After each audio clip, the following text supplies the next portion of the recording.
तो अगर आप ऑप्शन बायर बनना चाहते हो एंड यहाँ पे आप अगर ऑप्शन बाइंग करना चाहते हो, तो this is the beautiful thing कि आप डेली के ब्रेकआउट्स 5 मिनट्स के कैंडल पे ट्रेड कर सकते हो, ठीक है।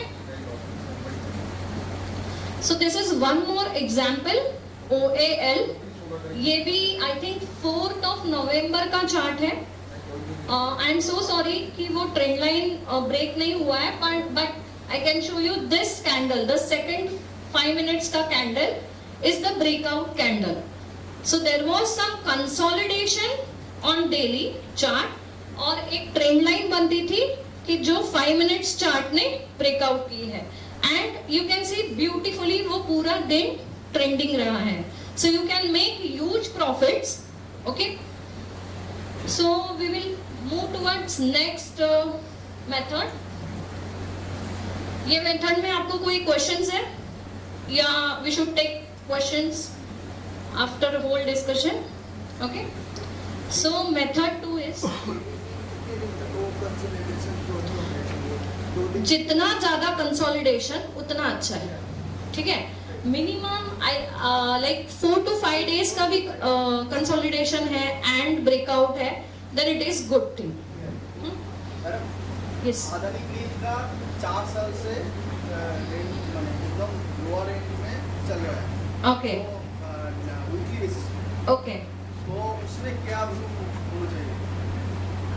स्पेसिफिक स्टॉक स्पेसिफिक व्यू में नहीं बता सकती हूँ, लेकिन अगर आपको हायर टाइम फ्रेम पे एक कंसोलिडेशन दिख रहा है, so don't trade that till you get any breakout point. Otherwise आप उसको लोअर टाइम फ्रेम में ट्रेड करने के लिए जाओगे तो देयर आर मोर चांसेस कि आपके स्टॉप लॉसेस फटाफट हिट हो जाएंगे, ओके। सो आपको अगर वीकली में एक कंसोलिडेशन दिख रहा है, so you can mark the trend line और वो लेवल्स, इंपॉर्टेंट लेवल्स आप मार्क करके रखो। जैसे ही वो वहां से ब्रेकआउट करेगा, then you can go in that direction. मतलब अगर अप साइड ब्रेकआउट है तो आप वहां से फिर लॉन्ग एंट्री बना सकते हो। And for this particular point, अगर वीकली के ब्रेकआउट से एंड मंथली के ब्रेकआउट से, तो and there is a huge consolidation, like technical analysis में उसको कप एंड हैंडल पैटर्न बोलते हैं, इफ एनीवन नोज। तो कप एंड हैंडल कैसे, इट लुक्स लाइक कप होता है, फॉर्मेशन होता है, and you get this handle और ये ब्रेकआउट करेगा, then here you get a big move. तो फॉर इन्वेस्टर्स, यूजुअली बहुत सारे इन्वेस्टर्स या जो पैसिव ट्रेडर्स होते हैं, those people concentrate on this pattern, क्योंकि एक तो ये वीकली और मंथली पे ज्यादा सिग्निफिकेंस है, तो ज्यादा आपको देखते रहने की जरूरत नहीं है। And here believe me, what ever is depth of this, you at least get this.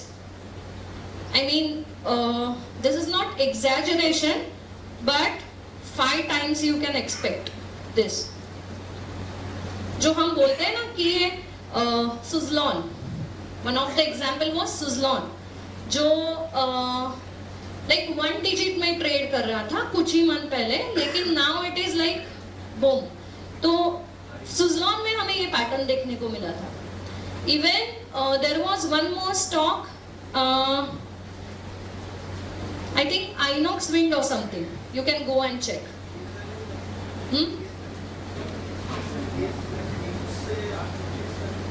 नहीं, I am not able to hear you.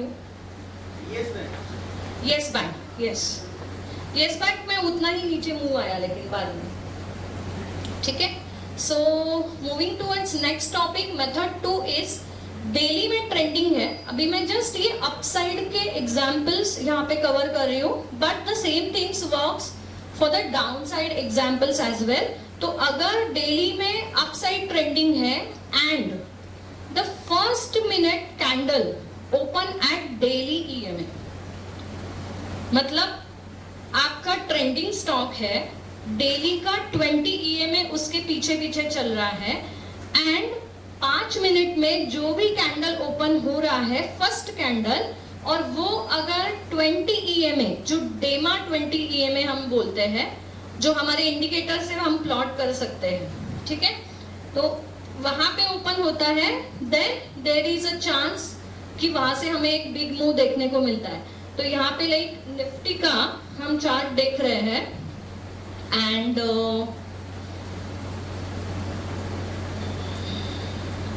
This is the 25th of April का चार्ट, 25th ऑफ अप्रैल का chart, जहां पे this was the exact level of 20 EMA। जो blue line आपको दिख रही है, that blue line is the 20 EMA of daily time frame, और वहीं पे ओपन हुआ and then you can see there is a beautiful retest on that particular level and you can see a good trending day.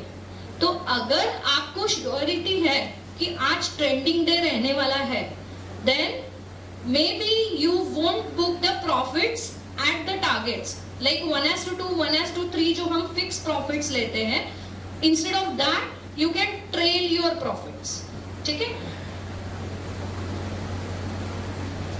सो ये daily का 20 EMA था उस दिन, और वहां से फिर बाउंस हो गया। You can see this green candle 25th of April का, exactly open at the 20 EMA।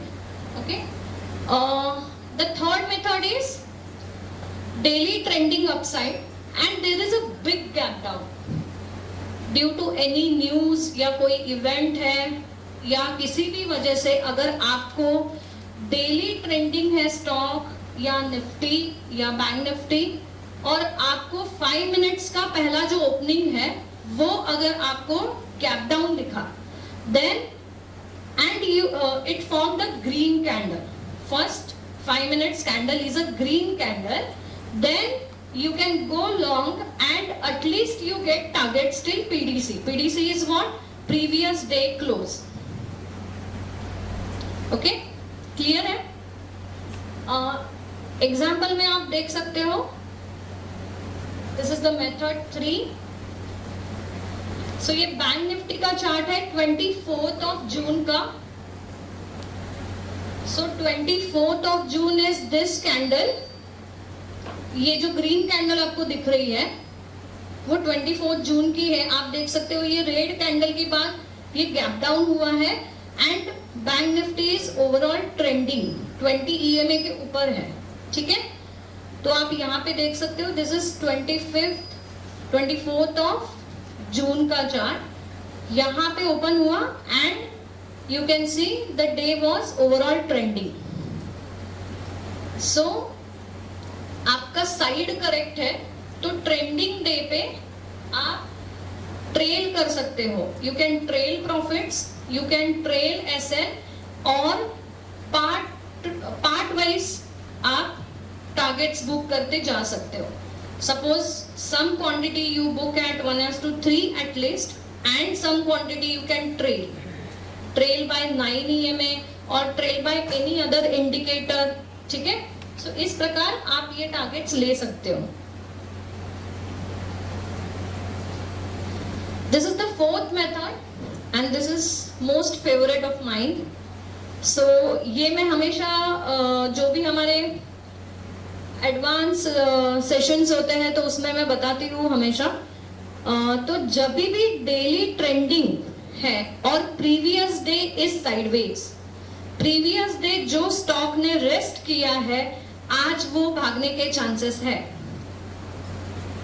तो रेडी रहो सुबह में। अगर आपको प्रीवियस डे एक साइडवेज और टाइम पास डे दिखा है तो आपको वो कंफर्मेशन क्या देता है, you can see the narrow CPR। ठीक है, एंड सोने पे सुहागा क्या है, अगर first candle just open at 20 EMA, first candle just open at CPR, first candle just open at 200 EMA and it broke the previous day का range। PDH अगर वो ब्रेक करता है तो देर आर मैक्सिमम चांसेस कि आपको इस प्रकार से एक्सप्लोसिव मूव देखने को मिल सकती है। सॉरी, R1 अगर वहाँ पे रहेगा तो R1 का कॉन्सेप्ट छोड़ सकते हैं। आएगा तो ऐसा तो ये नहीं, ये मेरी टाइम लिखा मेनी टाइम क्या होता है R1 से ऊपर रैली आता है राइट कभी कभी मैंने फिर ये निचले स्तर पे मैंने मतलब सपोर्ट S1 S3 से भागता है पर इसी सिनेरियो से मुझे लगता है R1 के ऊपर से ही वो भाग रहा है तो actually here the R1 is not plotted but आपको वो पैटर्न दिख रहा है ना so you go with that pattern क्योंकि वो हर किसी को नहीं दिखेगा तो obviously I think this is done so अगर कोई क्वेश्चन है तो हम ले सकते हैं and again every time I repeat the thing but still here also I want to repeat अगर ऑलरेडी कोई स्ट्रैटेजीज आप फॉलो कर रहे हो तो आपको इसमें और जो भी आप रूल्स फॉलो करते हो उसमें कंफ्यूज नहीं होना है ठीक है this is add on knowledge how you can use this कि जो भी स्ट्रैटेजी आप कर रहे हो यू कैन ऑब्जर्व सपोज आपको ये नैरो सीपीआर का अच्छा लगता है and you are a breakout trader और ट्रेंड ट्रेडर तो आप जो भी आपके अभी के एग्जिट्स के रूल्स है वही फॉलो करो बट फॉर नेक्स्ट 30 ट्रेड्स और for next like 1 or 2 months you can observe कि जो भी आप ट्रेड कैच कर रहे हो क्या उसको आप और अच्छे ROI तक लेके जा सकते हो I mean suppose you are now exiting at 1:2 या 1:3 लेकिन उसमें से बहुत सारे स्टॉक्स अगर आपको 1:6 तक लेके जा सकते हैं 1:7 तक लेके जा सकते हैं then you can define your own rules and you can change your exit criteria but yes obviously after forward testing इसके लिए आपको डेटा बनाना है और इसमें से आपको एक ही मेथड चूज करनी है नॉट नेसेसरी क्योंकि कई बार क्या होता है जब हम मल्टीपल सारी चीजें चेक करते हैं तो कंफ्यूज होने के चांसेस बहुत ज्यादा होते हैं मतलब आपको हेल्प नहीं होता है उस चीज से आपको कंफ्यूजन ही ज्यादा बढ़ता है so the most important point is कि आपको आपके एंट्री एंड एग्जिट्स बहुत क्रिस्टल क्लियर रखने हैं मतलब लगता है इसके लिए मैंने लिया ये जवाब होना एकदम गलत है हालांकि ट्रेडिंग में सही और गलत कुछ होता नहीं है जैसे महेश जी कहते हैं